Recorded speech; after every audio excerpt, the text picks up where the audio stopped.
Shalom, apa kabar untuk semua anak-anakku yang ada di kelas 11 farmasi?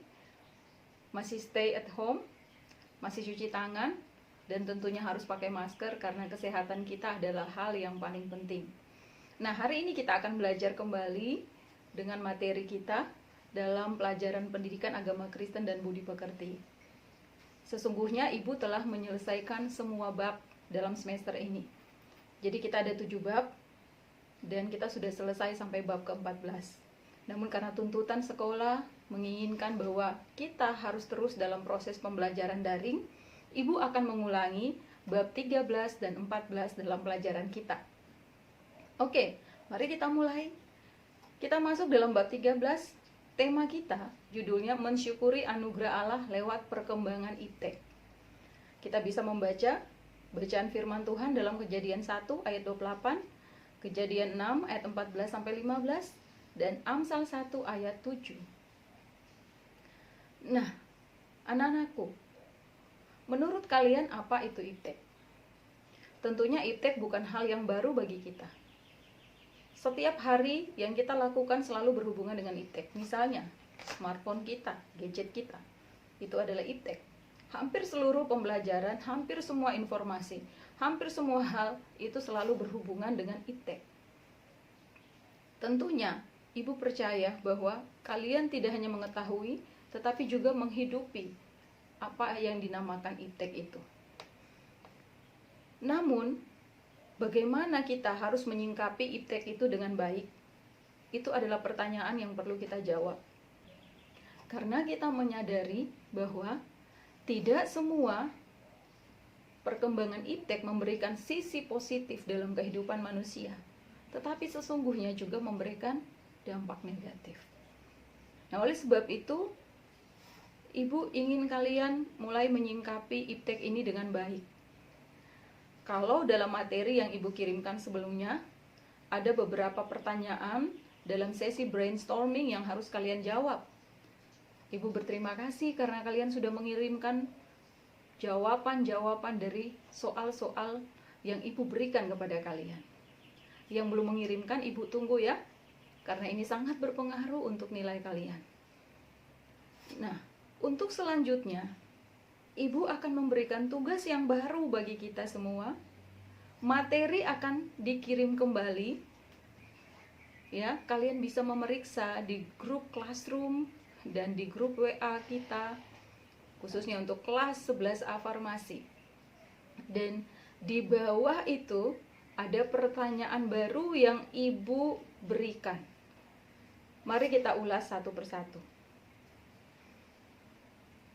Yang pertama, buatlah karangan minimal 10 halaman dengan judul Memaknai Iptek dan Perkembangannya di Masa Pandemi COVID-19. Ini sangat menarik. Kita menghadapi satu wabah yang sangat besar.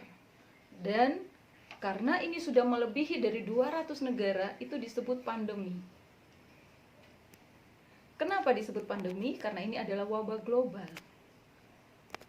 Nah, tentunya di tengah-tengah pandemi ini semua orang tidak bisa saling bertemu. Kita dibatasi dengan namanya physical distancing dan social distancing. Dan dalam masa itu, masa social distancing, kita harus memakai iptek sebagai alat kita berkomunikasi satu dengan yang lain. Nah, ibu ingin kalian membuat sebuah karangan sebanyak 10 halaman. Paling bagus kalau kalian bisa ketik dan kirim. Kalau memang terbatas, ya, dengan iptek sendiri, kalian tidak punya laptop atau laptopnya rusak, kalian bisa menulis di buku, kalian boleh foto itu, kemudian mengirimkan kepada ibu. Dengan judul Memaknai Iptek dan Perkembangannya di Masa Pandemi COVID-19. Saya percaya kalian akan sangat memberikan sesuatu yang baru dalam pemikiran-pemikiran kalian sebagai kaum akademisi. Ibu berdoa semoga kalian bisa menulis dengan baik, memaknai dengan baik semua peristiwa, semua hal yang boleh kalian alami selama pandemi ini. Yang kedua, Jelaskan 10 dampak negatif hoaks dalam masa pandemi COVID-19. Tidak bisa dipungkiri, semua berita memberikan informasi yang berbeda-beda. Dan terkadang itu terkesan hoaks. Mulai dari Twitter, Facebook, WA, IG, dan sebagainya. Bahkan semua berita-berita yang kita terima, yang dikirimkan oleh orang-orang, ada yang terkesan hoaks. Bisakah kalian menulis 10 dampak negatif? Tetapi bukan hanya menulis, Ibu ingin kalian memberikan sedikit keterangan di situ. Perspektif kalian tentang itu, asumsi kalian tentang itu, persepsi kalian tentang dampak negatif dari hoaks sendiri. Yang ketiga, tuliskan 5 cerita hoaks seputar COVID-19 dan bagaimana kalian menyikapinya. Jadi yang pernah kalian baca, tuliskan, walaupun tidak harus semua kalian tulis, tetapi inti-intinya saja, hal-hal yang penting saja. Kemudian jelaskan bagaimana kalian menyikapi itu, pandangan kalian, apa yang kalian lakukan untuk menyikapi itu. Ini ada 3 hal yang Ibu ingin sampaikan sebagai tugas kalian. Dan silakan menunggu materi yang akan Ibu kirimkan buat kalian, dan jawablah semua pertanyaan dalam materi kali ini. Terima kasih, Tuhan Yesus memberkati.